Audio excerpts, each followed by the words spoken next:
our truth that we think is so true is just based upon our thoughts, our beliefs, our philosophies, our conditioning, our education, our parents, our political systems.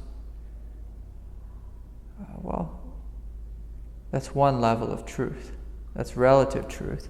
And, in this context, relative truth doesn't have much, doesn't carry much weight, doesn't carry much power.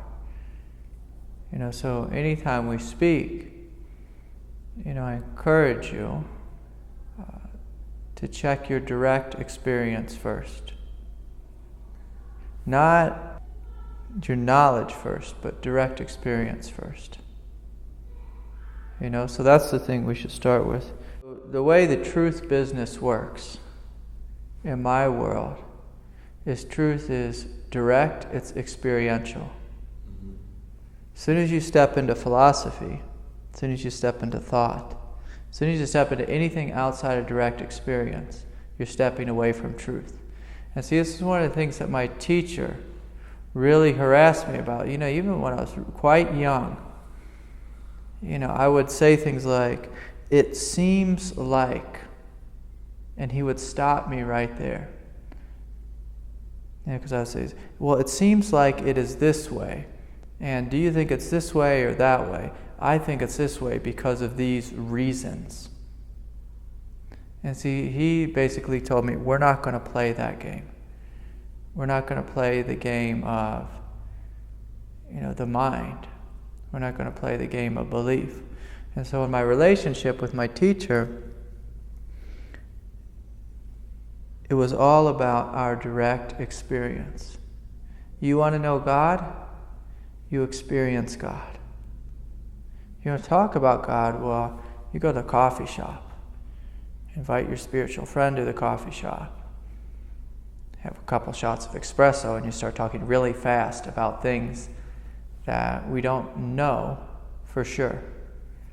And so in the world of true spirituality, we check in with our direct experience. So the only way in this world to know God is to experience God. The only way to know truth is to experience truth. And so this is why I continually ask you, let go of the thoughts, check in with your direct experience. And do you know in your direct experience that what you are saying is true? And by true, I mean you are experiencing that truth. Not, I thought about this truth once and the truth sounded good, it made sense. See, 2 plus 2 in the world of God doesn't equal 4. 2 plus 2 equals 1 in the world of God. God doesn't care about human logic. And I work with people all day long and they're being dragged through hell and they don't understand it. They don't understand God's will.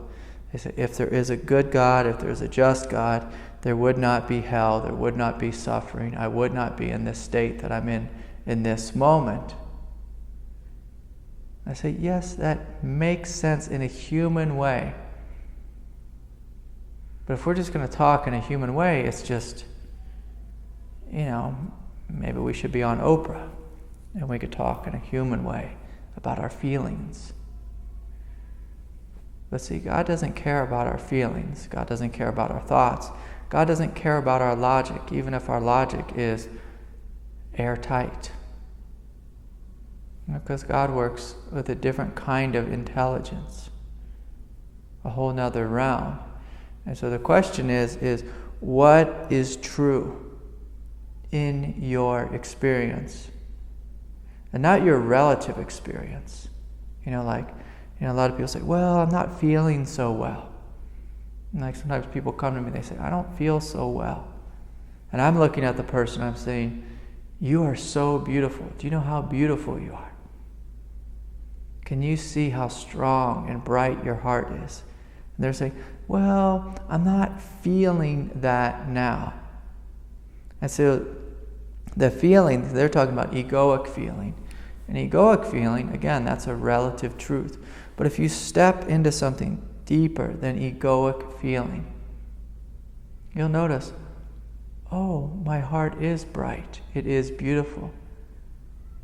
My mind is clear all the time. See, that's an absolute truth. But see, people, they don't look to the absolute truth of their direct experience. They look to their relative truths. This is what I think based on my education. This is what I think based on the philosophy that I just came up with. And I have a great argument about why it's true. The Greeks called that sophistry or sophistry. That was like, okay, I can argue a point and make it true. But it doesn't mean it is true. It doesn't mean it is true. It could be relatively true or relatively bullshit, you know what I mean? But in a deeper experience, if you feel in deeper than sophistry, you'll find, oh, there's this bright light within me, this overwhelming divinity. This divinity has its own intelligence. It has a vast space of freedom. It's always awake. It's always aware. It's completely clear. And it may completely disagree with my airtight logic or my wonderful explanation of the universe.